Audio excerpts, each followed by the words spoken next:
The society started with a group of friends who got the chance to buy a single cask of whisky.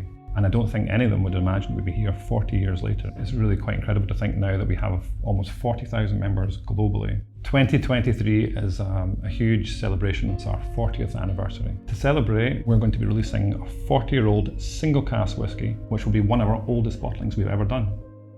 This cask was initially laid down to mature in 1983, which just so happens to be the year that the Scotch Malt Whisky Society was founded. It seemed only appropriate that we consider this one for the 40th celebrations. It's one that we've been monitoring very closely for a number of years, and we just thought now was the right time to bottle it and let people enjoy it.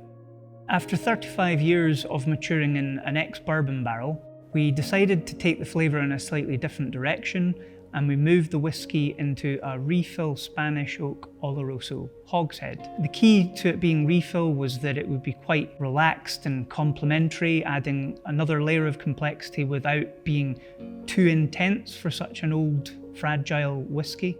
It stayed in that cask for a further 5 years. There are only 130 bottles of this. It's just one to really savour and appreciate what 40 years in cask can do.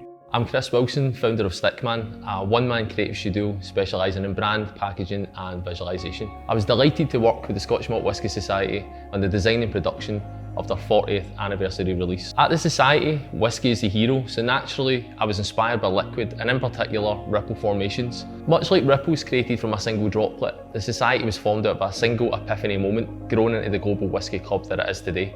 So to embody this idea of the ripple effect, a single green droplet with emanating lines adorns the front of each bottle. To pay homage to the green coloured glass used in the iconic core range, the bottles have been hand dipped from cork to collar in a green coloured wax. The wax dipping produces a different coating every time, meaning each of the 130 bottles are truly unique. In keeping with the Society's tongue-in-cheek style tone of voice, there's a line that reads "only 1 dram left" on the rear base of the bottle. It's a sort of jovial signifier that you're coming to the end of your whisky.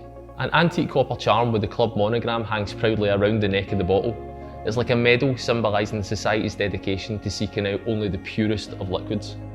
With it being one of the oldest whisky the Society have released, it seemed only fitting to have it presented in a way that marks this milestone. We enlisted the skills of a local furniture maker, Haim, to produce a handcrafted walnut plinth that the bottle could rest upon.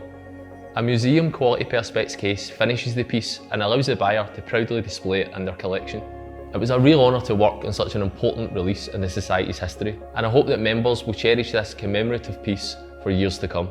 Not only is this whisky special because of its age, but also because it's been a collaboration. We've brought together craftspeople from throughout various industries, and the end result is something extremely unique and very, very special.